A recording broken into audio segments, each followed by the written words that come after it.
Hello నమస్తే అండి. మన భారతదేశంలోని కుటుంబ వ్యవస్థ అంటే ఎంతో గౌరవం ఉంది, ఎంతో విలువ ఉంది. అంటే పాశ్చాత్య దేశాలు కూడా మన కుటుంబ వ్యవస్థని అనుసరించేంత గొప్ప విధానం మన కుటుంబాల్లో ఉంది. అయితే ఈ రోజుల్లో అంటే రాను రాను అది ఎలాగంటే దిగజారిపోతున్నాయి. వాటి విలువలు కూడా దిగజారిపోతున్నాయి. వాటి గురించి మన ముందున్న కళ్యాణి గారు చక్కగా వివరించడానికి మన ముందున్నారండి. వారి మాటలో అసలు కుటుంబ వ్యవస్థలు దిగజారడానికి కారణం ఏంటనేది తెలుసుకుందాం.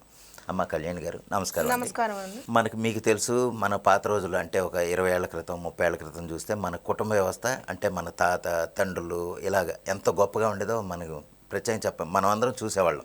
అంత గొప్ప వ్యవస్థ ఉన్న అటువంటి కుటుంబ వ్యవస్థ రాను రాను దిగజారిపోతుంది. అంటే విలువలు లేకుండా చేసుకుంటున్నారనమాట.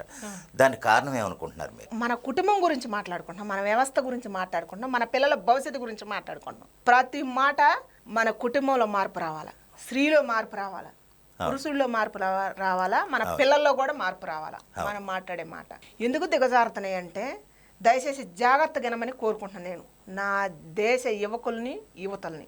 ఈ బంధం అంటే మామూలు బంధం కాదు, కుటుంబం బంధం అంటేనే 3 ముళ్ళు వేసి 3 రోజులు కూడా కాకముందే నీ ఇష్టానుసారంగా నువ్వు ఒకదాన్ని తీసుకొని పోవటం, నీ ఇష్టానుసారంగా నువ్వు ఒకరిని తీసుకొని పోవటం, అక్కడ కుటుంబ వ్యవస్థ దిగజారిపోతుంది. అందుకని దయచేసి ముందు అసలు బంధం విలువ ఏంటో తెలుసుకోవాలని నేను కోరుకుంటున్నా దిగజార్చే వాళ్ళని. అవునమ్మా. ఏ రకంగా దిగజారుతున్నారంటే ఇదివరకు పెళ్ళిళ్ళకి ఎంత విలువ ఉంది, ఇదివరకు ఆర్భాటాలు లేవు.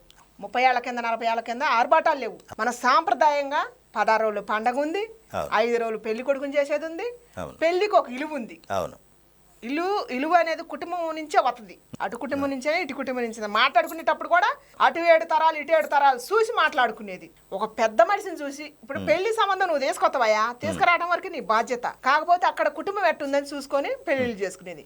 ఇప్పుడు అట్ట లేదు. ఇప్పుడు ఇచ్చిన కారణం నేను చెబుతాను. ఇప్పుడు అట్లా లేదు. ఇప్పుడు ఏం చూస్తాను, పిల్లని ఇయ్యాలంటే పిల్లగాడికి ముందు వాడికి జాబ్ ఉందా లేదా, వాడికి ఆస్తి ఎంత ఉంది, వాడికి సొంత ఇల్లు ఉందా లేదా, మా పిల్లని తిప్పడానికి బైక్ ఉందా లేదా, వాడికి బైక్ లేకపోతే కార్ అని ఉందా లేదా. ఈ రకంగా ఒక్కొక్కరు స్థాయికి తగ్గట్టు ఒక్కొక్క రకంగా ఆలోచిస్తారు. అక్కడ అసలు పిల్లగాడు కుటుంబం బాగుందా, పిల్లగాడు బాగుండా, వాడు తాగుబోతా తిరుగుబోతా లంగా దొంగ అని ఆలోచించట్లా. ఇక్కడ పిల్ల కుటుంబం. ఇప్పుడు ఒక మహిళ, ఒక స్త్రీ అంటే ఇప్పుడే మన స్త్రీకి ఎంత గౌరవం ఉంది మన భారతదేశంలో. స్త్రీకే ముందు పెద్దపేట వేసేది. ఈ స్త్రీ ఎందుకు ఇంత ఇలువలు దిగజార్చుకుంటుందో ఆమెకు అసలు అర్థం కావట్లేదు స్త్రీ అంటే ఏందో. ఇక్కడ కుటుంబ వ్యవస్థ ఏమవుతుంది, పిల్లని కన్నోళ్ళు ఆస్తి చూస్తున్నారు కానీ పిల్ల భవిష్యత్తు చూసుకోవట్లే. అక్కడ పెంపకం కూడా దిగజారిపోతుంది. అక్కడ ఏం చేస్తారు, కొంతమంది దాచి పెడతారు, దాచిపెట్టి పెళ్లిళ్ళు చేస్తారు. ఇప్పుడు ప్రేమ తోమ అని చెప్పి ఇవన్నీ చేస్తారు ముందే. ఆ రోజుల్లో తెలియలేదు, అందుకే అప్పుడు కుటుంబాలు బాగున్నాయి, పిల్లలు బాగున్నారు, భవిష్యత్తు బాగుంది.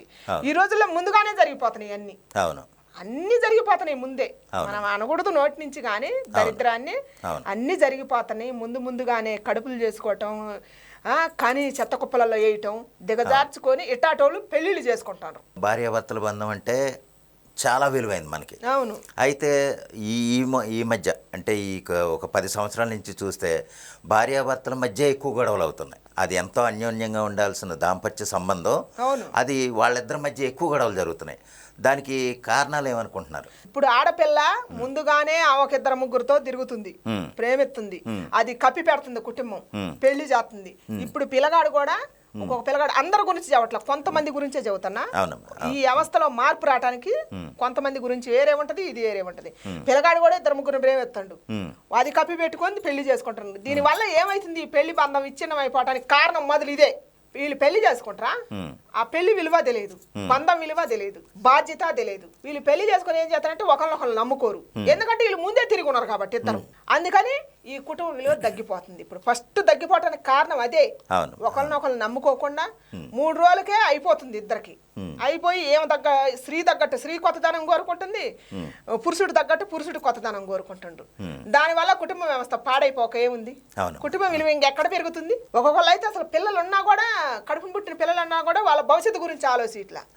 ఎంతసేపు 5 నిమిషాల సుఖాల కోసం జీవితాన్ని పలంగా పెడతారు. దీనివల్ల కుటుంబ విలువ తగ్గిపోతుంది, బాధ్యత వదిలేస్తాడు. అలాగే మనకి కుటుంబాలంటే ఇదివరకు బాగానే ఉండేదంతా. ఈ సెల్ ఫోన్ వచ్చిన కాడి నుంచి, సోషల్ మీడియా ఉన్న కాడి నుంచి, ఇన్స్టాగ్రామ్లోను ఫేస్బుక్లోనో లేకపోతే ఈ చాటింగ్లు చేసుకోవటం, ఈ వ్యవస్థ వల్ల కూడా కొన్ని కుటుంబాలు దెబ్బతింటున్నాయి అని అనటానికి పెద్ద ఉదాహరణలు మనం చాలా చూసాం.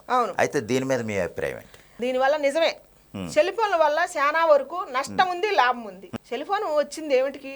మంచి నేర్చుకోమని, అవును. చెడిపోవని కాదు కదా. అదే దీని యువత చాలా మంది చెడిదారికే ఉపయోగిస్తున్నారు.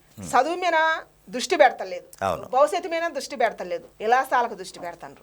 ఇలాసాలకి ఫ్రీగా వచ్చే సుఖాలకి దృష్టి పెడతారు. దీనివల్ల సెల్ ఫోన్ల వల్ల ఏం జరుగుతుందంటే యువతకు కొంతమంది అమ్మాయిలు వదిలిపెట్టి ఆంటీలు తగులుకుంటారు. యువత అమ్మాయిలేమో అబ్బాయిలను వదిలిపెట్టి అంకుల్ని అనకూడదు. అసలు ఈ దుర్మార్గాలు కానీ యువత పాడైపోతారు. దయచేసి యువతలో మార్పు రావాలంటే కుటుంబ పరంగా ఆలోచించండి అయ్యా.